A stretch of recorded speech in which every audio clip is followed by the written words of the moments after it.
8h à Bounia, chef-lieu de la province de l'Ituri. Mesdames, Messieurs, si vous nous rejoignez, bonjour à tous et à toutes et bienvenue aux 7h de la radio-télévision nationale congolaise.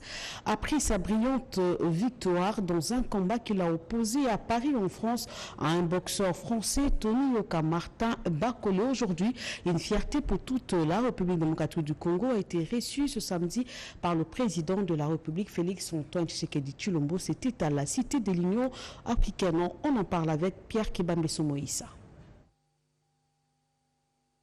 Le boxeur congolais Martin Bakole a remporté le 14 mai dernier sa 18e victoire en battant le français Tony Yoka, lui infligeant la première défaite de sa carrière. De retour au pays, ce digne fils congolais a été reçu à la Cité de l'Union africaine par le président de la République Félix Antoine Tshisekedi Tshilombo. Le poids lourd Martin Bakole remercie vivement le chef de l'État pour ses encouragements. Merci pour la permettre ngai ko kutana nae eza na lokumu ko kutana mokonzamboka et puis que nazaki surpris que ye patana ki combat azaki au courant et surtout ne salaki ngai sengo raison ngwana nde na ki kutana nae na niveau déjà 19 combats dans 18 victoires na perdre ka combat moko ni surtout za on pona ko aider bakonzo baza en place de façon que boxer évolue les sous. Mais ils ont déjà pour l'académie junior Makabu de jeux en marche de façon que tous les débats jeunes surtout l'obito dans la babako les musus na ba Makabu musus na yena noto fêter dans la victoire ou dans victoire monene au tebeti France de façon que dans ces périodes on a ba congolais surtout le kola mokonza ya biso apesi biso nzela et puis toko pesa nani date à prochain combat prochainement. Âgé de 28 ans, le boxeur Bakole est né à Kananga, au Kasaï central, au cœur de la RDC. D'une famille de boxeurs, il est le jeune frère de Ilunga Makabu, le champion du monde de poids lourd léger.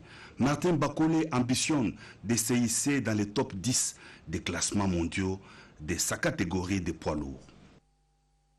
Et c'est ce samedi 21 mai, en fin d'après-midi, que le chef de l'État, Félix Antoine Tshisekedi Tshilombo, est arrivé à Bujumbura, capitale de Burundi, pour une visite officielle de 72 heures. Le président de la République accompagne la première dame, Denise Nyakeru Tshisekedi, a été accueilli d'abord à l'aéroport international Melchior Ndandaye par des officiels burundais, puis au palais présidentiel par le président Évariste Ndayishimiye. Vous suivrez les détails dans nos prochaines éditions. Et bien avant de s'envoler pour Bujumbura, le chef de l'État qui avait présidé hier la traditionnelle réunion du Conseil a présidé plutôt le vendredi dernier la traditionnelle réunion du Conseil de ministres. C'était la 53e. Ils ont tablé également sur le désenclavement du Koluka qui figurait parmi le point abordé. Voici les comptes rendus lus par le ministre de la Communication et porte-parole du gouvernement, Patrick Mouyaya. En voici un extrait. Quatrième point de la communication du président de la République, relatif à l'évolution des travaux de construction et d'entretien de routes à Kinshasa.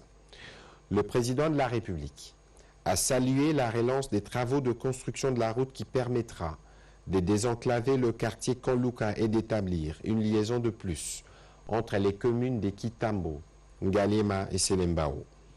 Le président de la République a dit suivre avec la même attention plusieurs travaux en cours sur les avenues de la Paix, Elengesa, Kikwit, Kulumba, Makanza, Nzolana, Masikita, Mombele, Kimonza, Kisenso, tous dans la ville-province de Kinshasa. L'absence des caniveaux ou l'obstruction de ceux qui existent du fait de leur remplissage ou par des constructions anarchiques est l'une des raisons qui justifie la dégradation continue de nos artères, parfois quelque temps après leur rénovation.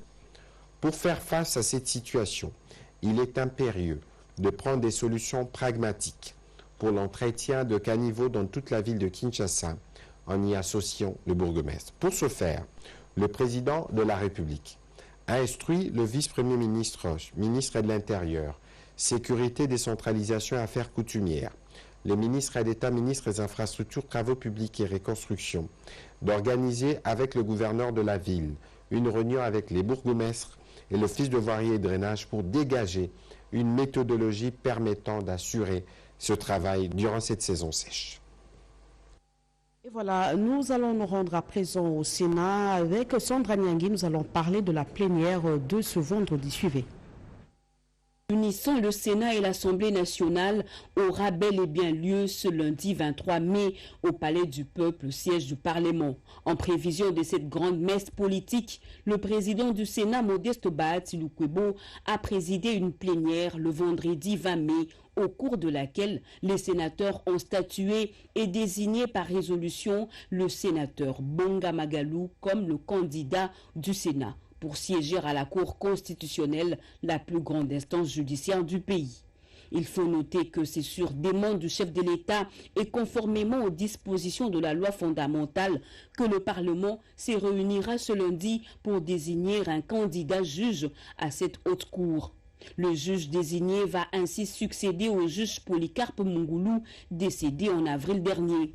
Pour rappel, et selon la Constitution, sur les 9 juges qui composent la Cour constitutionnelle, 3 proviennent du Parlement. Actuellement, les juges Bokona Wipa et Wasenga, qui siègent à cette haute cour pour le compte du Parlement, ont été désignés par l'Assemblée nationale. Louis Bonga, désigné par le Sénat, va ainsi porter à 3 le nom du juge désigné par le Parlement pour raison d'équilibre.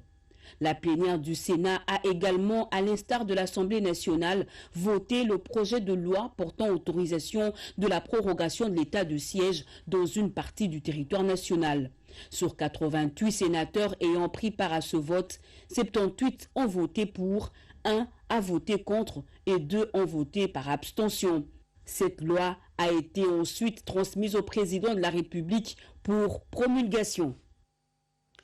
Les forces armées de la République démocratique du Congo sont déterminées à stabiliser le territoire d'Irumu et de Mambasa en Ituri.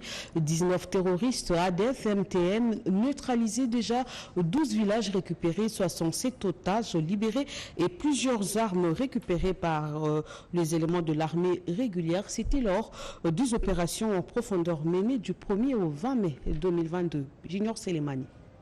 Menée par les forces armées du 1er au 20 mai en cours pour traquer les ADF dans la chefferie de Walese Vonkutu, aussi d'Irumu et en territoire de Mombasa, sont à la hauteur des attentes de la population iturienne. 19 de ces terroristes, dont l'un de leurs chefs, ont été neutralisés, 21 autres capturés et plusieurs munitions de guerre récupérées par le FRDC sous l'impulsion du général Nyembo Abdallah, commandant secteur opérationnel de FRDC en Ituri, accompagné du général Mugisa Moulek, commandant axe commandant Luna. On met pas la même ligne dans Makayanga parce que pour qu'ils aient des problèmes. Alors on a pas besoin de la contrôle et commandement. À l'issue de ces opérations en profondeur, 12 localités sont passées sous contrôle de l'armée régulière, dont la puissance des faits a également permis la libération de 67 civils pris en otage par les ADF, parmi lesquels le chef du village Kosa Kosa. Suite à ces exploits, le lieutenant Jules Ngongo, porte-parole des forces armées en Ituri, appelle la population à continuer de faire confiance au FRDC. Les forces armées de la République démocratique du Congo ont mené les opérations depuis le 1er au 20 mai 2022 contre les ADF et leurs alliés en territoire d'Irumu et Mambasa. À l'issue de ces opérations, les forces armées ont récupéré plus de 12 localités jadis occupées par les ADF. 19 éléments des ADF MTM ont été neutralisés, parmi lesquels un commandant de ces mouvements terroristes. À cela s'ajoute 21 autres ont été capturés par les forces armées sur le champ de bataille. Et 67 populations civiles ont été libérées. Pour consolider les acquis de ces opérations menées en cette période de l'état de siège, le gouverneur militaire et commandant des opérations, lieutenant-général Luboya Kanchamadjoni, demande à sa population de faire confiance aux forces armées car notre détermination et engagement de neutraliser ces ADF, cela se renouvelle tous les jours en cette période de l'état de siège. Pendant ce temps, des patrouilles de combat motorisées sur la RN27 et RN4 sont constamment organisées par les forces loyalistes, question d'assurer la libre circulation des personnes et de leurs biens. En outre, dans de grandes agglomérations en territoire de Djougou, Mahagi et Irumu, la vie a repris son cours normal depuis plusieurs mois. Des acquis de l'état de siège sous le leadership du lieutenant-général Luboyanka Choma Johnny, gouverneur militaire de l'Ituri. Lusaka et Kinshasa ont réitéré la nécessité pour les institutions de défense et sécurité de Kinshasa et de la Zambie, de la RDC et de la Zambie, de renforcer la vigilance et d'intensifier les opérations conjointes le long de la frontière qui sépare ces deux pays. Ce sont parmi les conclusions de la 11e réunion permanente de la Commission défense et sécurité tenue à Lusaka. Suivez. Il est 20h30 locales lorsque le présidium de la 11e session de la commission permanente mixte défense et sécurité entre la RDC et la Zambie fait son entrée dans la salle de conférence des 110 Création Lodge de Chilanga à Lusaka, cadre qui a abrité les 10 assises et durant 4 jours. Tout a commencé par les mots de deux coprésidents, ministre zambien de la Défense et ministre congolais de l'Intérieur et Sécurité, qui ont commencé par rendre les hommages aux deux chefs d'État, Hakainde Hichilema de la Zambie et Félix Antoine Tshisekedi Tshilombo de la RDC, pour leur leadership à amener les deux pays frères à vivre le climat des bons voisinages. Daniel Asselo dit rester convaincu que l'abondance de la matière abordée par le délégué de ces deux pays est porteur d'espoir pour le problème de la gestion de la frontière commune et la coopération bilatérale entre Lusaka et Kinshasa. Je reste convaincu que ces assises de la 11e session entre nos deux pays déboucheront, certes, aux résolutions concrètes qui rencontreront certainement les attentes et aspirations de nos deux chefs d'État, et ce, dans l'intérêt supérieur de nos deux peuples, zambiens et congolais. Un bon nombre de recommandations ont été formulées, discutées, adoptées et sanctionnées par un rapport final et un communiqué de presse signé par le chef de délégation de deux pays. La partie congolaise est conduite par le vice-premier ministre, ministre de l'Intérieur et Sécurité et le ministre de la Défense nationale et des anciens combattants, Gilbert Kabanda Kourenga, avec le délégué des gouvernements central et ceux de 3 provinces congolaises frontalières à la Zambie, à savoir le Tanganyika, le Haut-Katanga et les Lualaba. Et les Mohicans de la force publique combattant de 40-45 est aujourd'hui centenaire. Une cérémonie de célébration de 100 ans du caporal Kounyoukou a eu lieu à la gare centrale. La cérémonie était présidée par le ministre de la Défense nationale, Gilbert Kabanda. On en parle avec Edith Chala. Le caporal Kounyoukou, dernier des Mohicans de la force publique ayant participé à la deuxième grande guerre 40-45, souffle sur ses sambougies. Symbole de l'endurance et de la pugnacité, ce soldat a vu les différentes générations de l'armée congolaise, de la force publique aux forces armées de la République démocratique du Congo, en passant par l'armée nationale congolaise, ANC, et les forces armées zaïroises, FAZ. Les 100 ans de l'ancien combattant caporal Kounyoukou. Les honneurs lui sont rendus par cette cérémonie que le ministre de la Défense nationale et ancien combattant, Gilbert Kabanda Kourenga, a présidé. C'est une marche de la gare centrale à la place royale pour célébrer ce centenaire. Avec une canne à la main, il n'a fait que quelques pas. Après des centaines de milliers de kilomètres parcourus en 100 ans d'existence, c'est trop lui demander. Faire le même parcours que ses arrière-petits-fils. La police militaire et son détachement d'honneur, les associations des enfants des anciens combattants ont parcouru la distance avec joie pour honorer la vie du caporal Kounyoukou. Il n'est pas seulement le héros de mon film. Il a combattu dans la guerre mondiale. Il a fait des victoires, donc c'est un véritable héros que nous sommes en train de fêter aujourd'hui. Faisant ce film, c'est pourquoi nous l'avons intitulé « L'ombre des oubliés ». Il était là. Les gens ne savaient pas. Et en 4 ans, je l'ai rencontré. Il m'a raconté son histoire extraordinaire. Pour les temps qui lui reste à vivre, le caporal Kounyoukou est toujours une source d'inspiration. Que la République l'honore, il l'a bien mérité. Et pendant ces temps, les éléments de la garde républicaine étaient en parade. Suivez.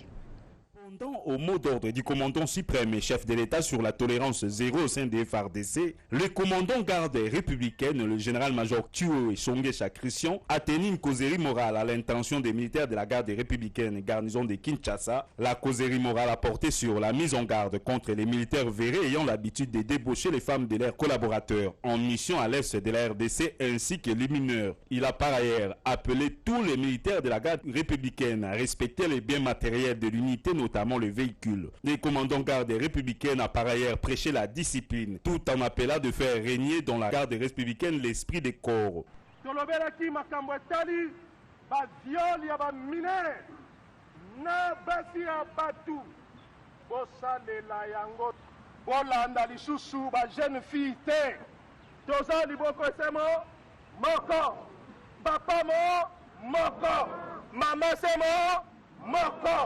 Pena confirmé yango papa na biso moko owana kombo na ye mokonzi ya mboka le commandant suprême président Félix Antoine Tshisekedi. C'est lui, maman na biso, c'est la patrie, c'est la République démocratique du Congo.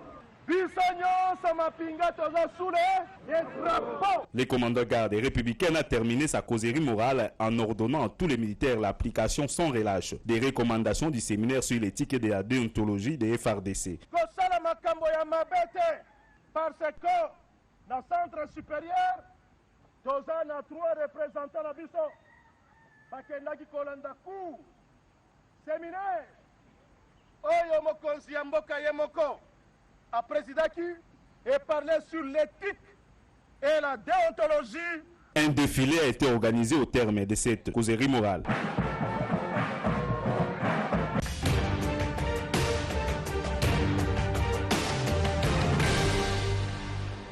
Eh bien là, on ouvre la partie magazine avec la semaine du président, une forte délégation de sénateurs et le président de la Chambre haute du Parlement, Modeste Bahati Lukwebo, ont échangé avec le président de la République sur la situation sécuritaire dans l'est du pays, principalement dans les provinces sous état de siège. Le 17 mai, le président de la République a rendu hommage aux soldats congolais au cours de la journée dédiée aux forces armées de la République démocratique du Congo, et la semaine du président, c'est avec Pierre Kibambeson Moïse. Le président de la République, Félix Antoine Tshisekedi Tshilombo, commandant suprême des forces armées de la RDC et de la police nationale, a rendu un hommage le mardi 17 mai 2022 aux soldats congolais. C'était au cours de la cérémonie commémorative de la journée des forces armées de la RDC, organisée au mémorial du soldat congolais au rond-point Forescom dans la commune de la Gombe. Une occasion de plus pour le chef d'état-major général des FARDC, le général d'armée Célestin Mbala, de rappeler le devoir sacré du soldat, celui de l'oubli de soi et du sacrifice pour la nation, ainsi que la devise du militaire de ne jamais trahir le Congo. Un émissaire du président du Conseil militaire de transition, président de la République du Tchad, a été reçu à la Cité de l'Union africaine par le chef de l'État, Félix Antoine Tshisekedi Tshilombo, le ministre tchadien de l'enseignement supérieur, de la recherche scientifique et de l'innovation. Dr Ali Waïdou était porteur d'un message du général Mamat Idriss Déby à son homologue de la RDC. Le Tchad sollicite le soutien de la RDC à la candidature du professeur Souleymane Déby au poste de secrétaire général du Conseil africain et malgache pour l'enseignement supérieur. Dans une ambiance conviviale, le président de la République, Félix Antoine Tshisekedi Tshilombo, a rencontré au chapiteau de la Cité de l'Union africaine une forte délégation des sénateurs conduite par le président de la Chambre haute du Parlement, Modeste Bahati Lukwebo. La situation sécuritaire dans l'est de la RDC, principalement dans le Nord Kivu et l'Ituri, les 2 provinces en état de siège, ainsi que le programme de développement de 145 territoires du pays étaient au centre des échanges. Le président de la République a réitéré sa détermination et son implication dans la recherche des voies et moyens de restaurer la paix et la stabilité dans cette partie du territoire national. Il se met aussi à l'écoute des élus du peuple, eux qui sont plus proches de la population. Les dernières élections des gouverneurs et vice-gouverneurs de province, organisé par la Commission électorale nationale indépendante, le développement de la RDC à la base, autant de points débattus au cours de l'entretien que le président de la République, Félix-Antoine Tshisekedi Tshilombo, a eu le jeudi soir avec les délégations des présidents des assemblées provinciales et les députés provinciaux du Kasaï central, Kasaï oriental, de l'Omami et de Tanganyika. Ils se sont déclarés satisfaits d'avoir élu des gouverneurs et vice-gouverneurs membres de l'Union sacrée de la nation en vue de matérialiser la vision du chef de l'État, mettant le peuple au centre de leur action. Les députés provinciaux des 4 provinces reçus par le président de la République ont promis de travailler main dans la main avec les nouveaux gouverneurs et vice-gouverneurs élus pour la réussite des différents projets à impact social inscrits dans le programme du chef de l'État relatif au développement de 145 territoires du pays. L'inauguration d'un centre de fertilité par la première dame, mise en place des organismes devant gérer le 0,3% du chiffre d'affaires de sociétés minières et trop cédé aux communautés locales. La réunion de bureau des 2 chambres du Parlement au sujet du congrès attendu demain à Kinshasa, ce sont entre autres le fait qui ont marqué l'actualité de la semaine que nous présente Fifi Mukundi.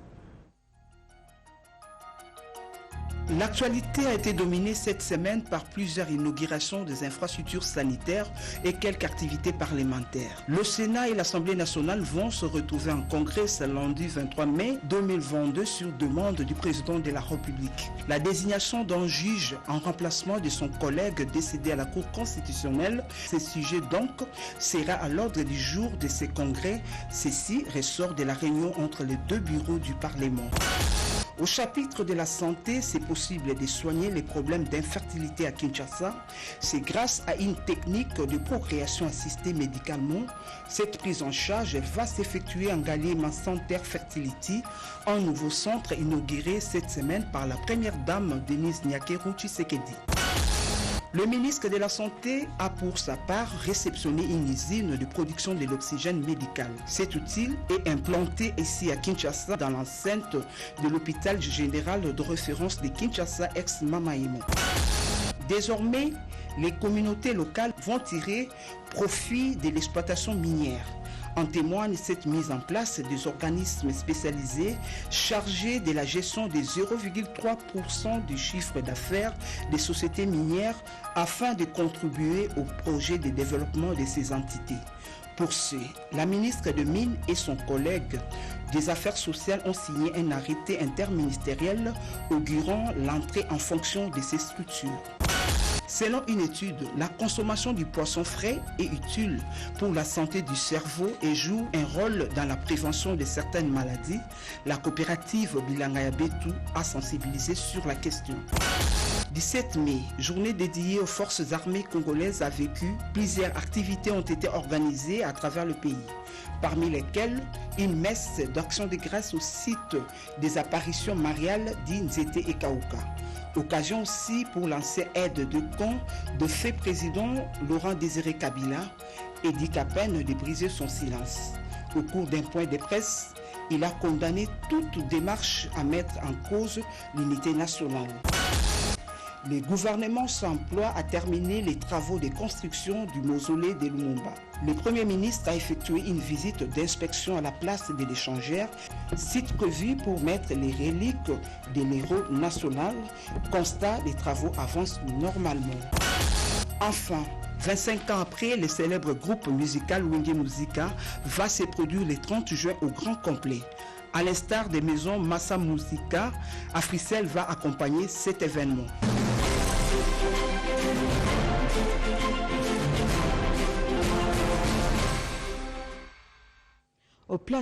Au dossier de ce dimanche, le manioc peut remplacer le bleu pour la fabrication du pain. De recherches sont en train d'être finalisées à l'université de Kinshasa par un groupe de chercheurs de la faculté de sciences. Une enquête menée par Ramazani Moulanda. L'histoire humaine révèle que la pénurie du pain a toujours occasionné des graves émeutes qui conduisent souvent aux perturbations sociopolitiques. La Révolution française, la Révolution bolchevique de 1917 en Russie et tout récemment les printemps arabes sont des cas échéants.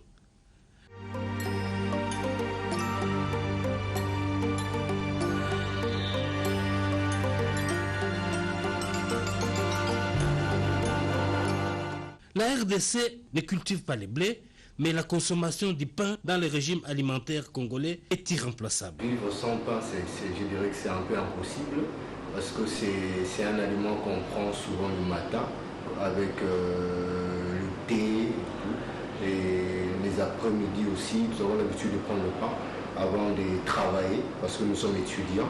Et c'est dans nos habitudes, en tout cas, de prendre du pain avec un boudin accompagné de la mayonnaise. C'est un peu ça. Personnellement, je mange le pain au moins 3 fois par jour. Les matins, avant de venir au cours, je prends le thé, mon thé avec le pain. À midi, pendant la pause, le vite fait, c'est le pain et le boudin avec un jus. Je prends. Et le soir, avant que je commence à préparer ou soit venir revoir mes notes, je prends d'abord les pains pour un vite fait avant de commencer à cuisiner chez moi, là où j'habite. Une crise de blé mondiale causée par la guerre en Ukraine se profile à l'horizon. Pour éviter le pire en RDC, une équipe de scientifiques congolais menée par le professeur Yandjou de la faculté des sciences mène des recherches sérieuses pour remplacer la farine de froment par la farine de manioc dans l'industrie de panification. Impressionné par les bons résultats obtenus par l'équipe du professeur Yandjou, le ministre de l'Industrie, son Excellence Julien Paluku, s'est personnellement rendu à la rencontre des chercheurs pour les encourager. Nous avons eu à goûter aujourd'hui les spaghettis faits avec la farine 100% manioc. Nous avons eu à goûter tout à l'heure les gaufres, les cakes, les gâteaux faits avec la farine 100% manioc. Bravo à vous les professeurs, vous avez le soutien du président de la République, du Premier ministre et de l'ensemble du gouvernement. Merci. Seulement voilà, pour que le pain fabriqué à base de pain soit propre à la consommation et puisse remplacer la farine de froment définitivement, il y a quelques ajustements techniques qu'il faudrait finaliser, notamment l'élimination des odeurs de fermentation du manioc. La fabrication du pain, c'est le manioc non rouillé, c'est le manioc non fermenté, comme on le dit. Le processus de fabrication de la farine qu'il faut pour la fabrication du pain, nous devons avoir une farine qui, sur le plan organoleptique, composition chimique, même l'évaluation physique, ressemble fortement à la farine de blé. C'est pourquoi le manioc n'est pas trempé dans l'eau autant de jours, le manioc n'est pas fermenté et il n'y a pas absent et il n'y a pas odeur de fermentation. La RDC est l'une des grosses productrices mondiales du manioc. Dans les cas où ces résultats aboutissaient, tout le monde au Congo va tirer son épingle du jeu. Et quelles sont les voies d'approvisionnement en carburant pour les consommateurs situés dans la province de l'Ituri, particulièrement ceux de Bunia ou Darou? Des opérateurs économiques sont-ils satisfaits d'effectuer un long trajet? Un dossier de Junior Selemani.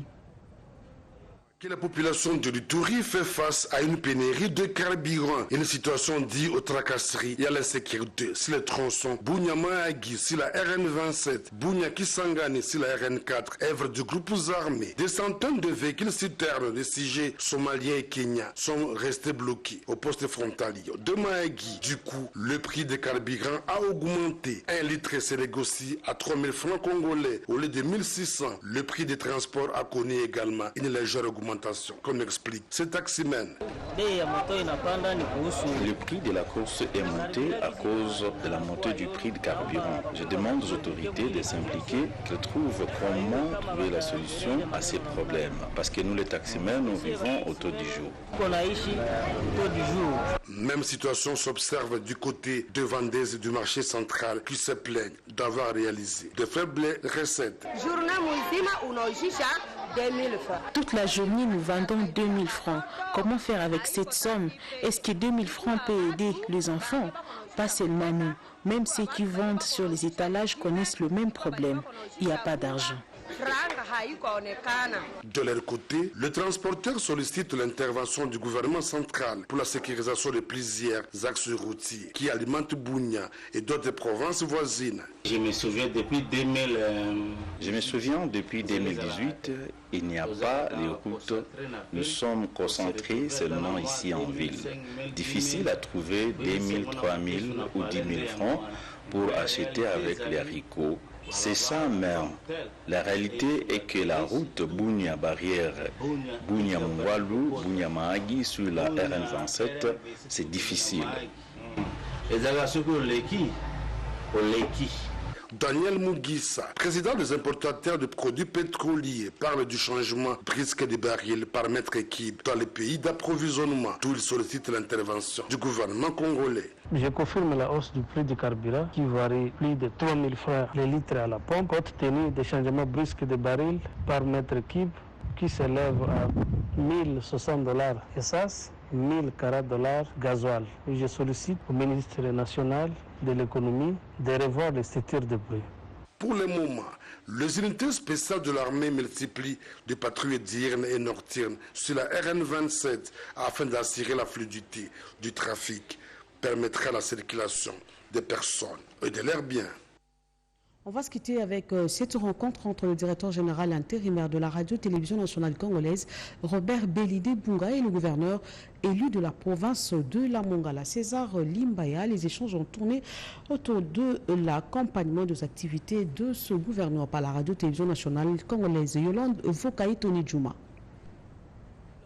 Pour les préparatifs de l'arrivée du chef de l'État, Félix-Antoine Tshisekedi, très attendu par le fils et fils de la province de la Mongala. C'est dans ce contexte que le gouverneur élu, César Limbaya Mbangisa, a échangé avec le directeur général intérimaire de la radio-télévision nationale congolaise, Robert Belidé Bunga, concernant l'accueil et la couverture médiatique du séjour du chef de l'État dans cette partie du pays, ainsi que le programme de développement local de 145 territoires pour l'amélioration des conditions et cadres de vie des populations rurales. Le chef de l'État a déjà sa vision, le social et l'état des droits.